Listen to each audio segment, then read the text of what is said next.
श्री शिवाय नमस्तुभ्यम दोस्तों, धार्मिक सुरभि चैनल में मैं स्वाति मिश्रा आप सभी का स्वागत करती हूँ। आज बात करेंगे कि किस तरह से अपनी बाधाओं से मुक्ति पाने के लिए हमने अभी तक पिछली वीडियोस में ये देखा है कि कहाँ-कहाँ कैसे जल चढ़ाना चाहिए। आज बात करेंगे कि किन तरह के जल से कैसे मुक्ति मिलती है, किन चीज़ों से मुक्ति मिलती है, ठीक है। वैसे अगर आपका नियमित की दिनचर्या है कि आप पंचामृत से स्नान कराते हैं तो आपको वैसे ही हर बाधाओं से मुक्ति मिलती ही रहेगी। साथ ही आपको इसका प्रमाण भी देखने को मिलेगा कि आपके जीवन में जितनी समस्या आएगी वो तुरंत ही कट जाएगी। उसके लिए आपको बहुत ज़्यादा परेशान होने की ज़रूरत नहीं पड़ेगी। लेकिन जिन लोगों ने घर में शिवलिंग रखा हुआ है वो कैसे जल अर्पित करेंगे। 7 तरीके से जल अर्पित करने से हर तरह की बाधा दूर होती है। उनमें सबसे पहला जल है आपके घर का जो साफ़ सुथरा जल आता है, शुद्ध जल जो आता है, वो स्टोरेज वाटर नहीं, शुद्ध जल लीजिए। उसको आप नॉर्मल टेम्परेचर पे रहे उसी जल से आप साफ़ सुथरे पात्र में उसको रखें, तांबे के पात्र से महादेव को अर्पण करें। ऐसा करने से आपके घर में हमेशा शांति बनी रहेगी, ठीक है। शांति से आपका घर का जो भी काम है वो हमेशा होता रहेगा जब आप शुद्ध जल से शिव जी को अभिषेक कराती हैं।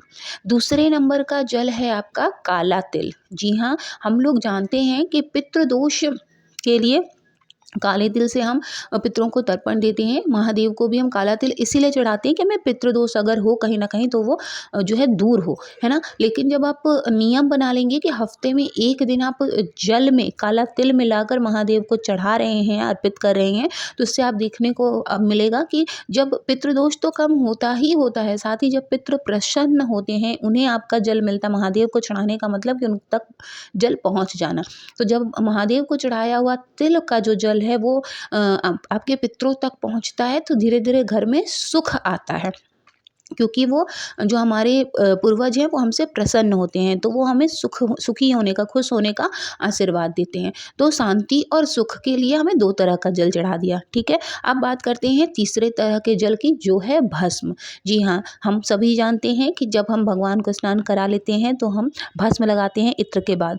लेकिन कभी-कभी आपको हफ्ते में 1 दिन भस्म मिला हुआ जल महादेव को अर्पण करना चाहिए। ऐसा करने से आपके जो आदि व्याधि, जो अचानक आने वाली बीमारियां होती हैं, जैसे कभी हार्ट अटैक आ गया या पैरालाइज अटैक आता है या ब्रेन अटैक आता है, तो ये सारी चीज़ों को जो व्याधि होती है अचानक आने वाली, उन चीज़ों को दूर करने में ये बहुत जो है सहयोगी होता है। इसलिए हमेशा भस्म जब का वाला जो जल आप चढ़ाएंगे वो आप आधी व्याधि के लिए चढ़ाया जाता है, ठीक है।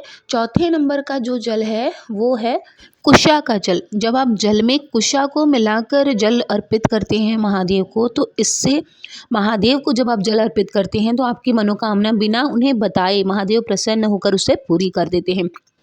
तो हफ्ते में 1 दिन, महीने में 1 दिन ऐसा प्रयास ज़रूर करें। चाहे आप अगर किसी मंदिर में जाते हैं, देवालय में जाते हैं तो वहाँ, नहीं तो अपने घर के शिवलिंग पर भी आप जो है कुशा के जल उनको ज़रूर अर्पित करें।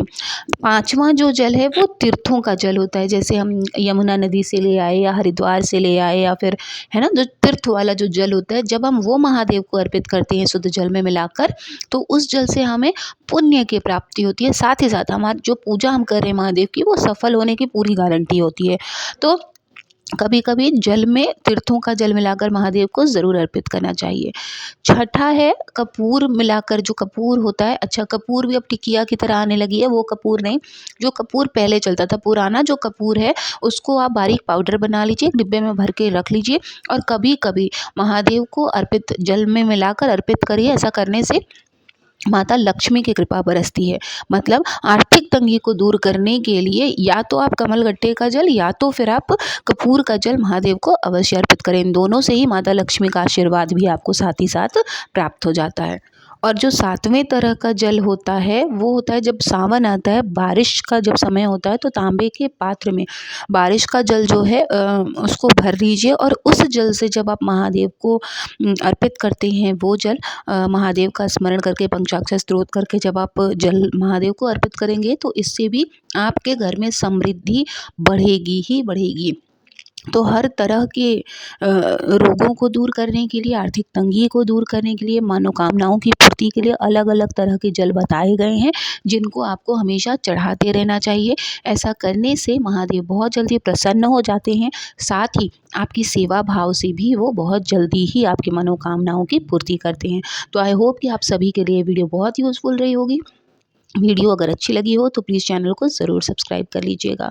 मिलेंगे नेक्स्ट वीडियो में, तब तक महादेव की कृपा हमेशा आप सभी पर बनी रहे। ओम नमः शिवाय, जय माता दी।